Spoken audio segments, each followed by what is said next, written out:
Life is busy and life is complicated. And in the middle of our hectic days, sometimes we just need a brief thought, or a quick reminder, or the proverbial shot in the arm to keep us on track. Sometimes what we need is just a bit of wisdom, or a fresh idea, or a touch of inspiration to keep us going. Sometimes we just need a little something in our day. This collection of Life Talks podcast shorts are written and produced to provide the listener a quick thought or an uplifting idea in a convenient 5 to 6 minute time frame. These are produced for the busy individual who needs a lift in their day, but who's pressed for time. It is our hope that these podcast shorts will make your day a bit brighter and a bit richer. We all create expectations. But how often are our expectations a wholesale surrendering of what could be to what is? How often are they born of a discouraged soul and a frightened heart that cannot see beyond the realities of the moment so as to envision a brighter reality that stands at the ready in the next moment? How many times have we taken the darkness of today and handily projected it onto the landscape of a tomorrow that is in fact full of light? How many times have we expected that failure will be our lot, disappointment our bedfellow, and that this curse is somehow our due? We create expectations because that's what we do, so we'd better be very careful as to how we create them. There are an innumerable array of elements that mold and craft our expectations. However, there are several that seem to directly impact most, if not all, of the rest. In and of themselves, these three are certain to kill our vision and utterly convince us that tomorrow will surely embody the darkness of today. Left unchecked to bleed into the other areas of our lives, they can leave us destitute. First, we have a tendency to focus on the negative experiences that we have had for fear that the positive ones weren't authentic, or if perchance they were, they're unlikely to come our way again. Second, we build a faith that's safe, which means that it's faith in name only, and therefore it holds no power. Third, our vision is limited by the walls that we've meticulously constructed all around ourselves in order to protect us against imaginary enemies, or at least enemies that are not nearly as gigantic as we've given them permission to become. And while it's obvious that far more goes into the creation of our expectation than these three ingredients alone, these would appear to be inordinately impacting. Because these appear to be an inherent part of us, we gather up the sum total of our negative experiences. We fall victim to them because the lackluster nature of our purported faith can do no other. And we hold them hostage to these incessantly compressing walls of ours. And in this ever-weary concoction of negativity, faithless faith, and massive walls, everything coalesces to shape a distorted observation of what is, which then goes on to shape these rather dark expectations of what will be. Therefore, our expectations are constricted to what will not happen versus being exuberantly expanded to embrace what actually might. We project the misery of the present onto the landscape of the future and render it such before we even get there to better ascertain what it might actually be.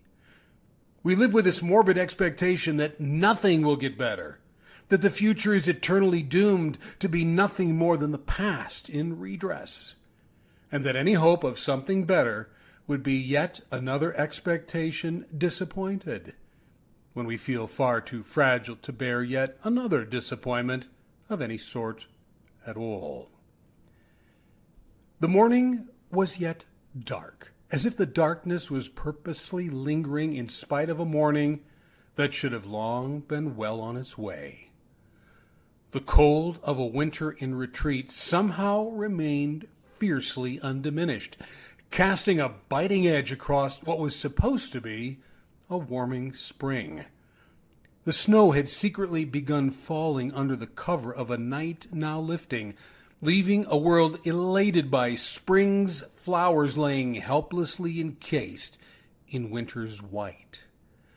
It was as if the coming of spring was a promise disappointed, a hope fallen prey to a winter that spring was supposed to be advancing against. That days tenderly warmed at the edges with hints of green, breathing new life into winter's impossible cold, were a hope ripped away. Sometimes we let circumstances of the moment create our expectations of the future. We altogether lose the vision of being able to see beyond what besets us at the moment. What we see is the what is that our minds have interpreted as what will be. And we throw the what could be of a future yet unwritten into the straitjacket of what is that has all but consumed us. The now is projected forward, and the future is subsequently cast in its unforgiving mold. We create the shackles that bind us to the present, and we fashion the blindfold that keeps us from seeing the future as anything but the present. Our expectations of what will be are crafted entirely by what is, and yet it is highly likely that neither are correct. Suddenly and without warning, out of snow and darkness, I heard a robin. I heard the harbinger of spring call out into the dead of winter. I heard a single song that raised itself up against the dark and the cold and the anger of a winter being forced into retreat. It sat entirely at odds with everything that made that morning, this bold song of this single bird off in the distance. As held against the power of the frigid morning, it seemed to be a voice mocked by the morning itself. It seemed to be a lone prophet of spring that was ridiculed for bringing such a song into such a morning. But it sang anyway. It sang until the sun rose.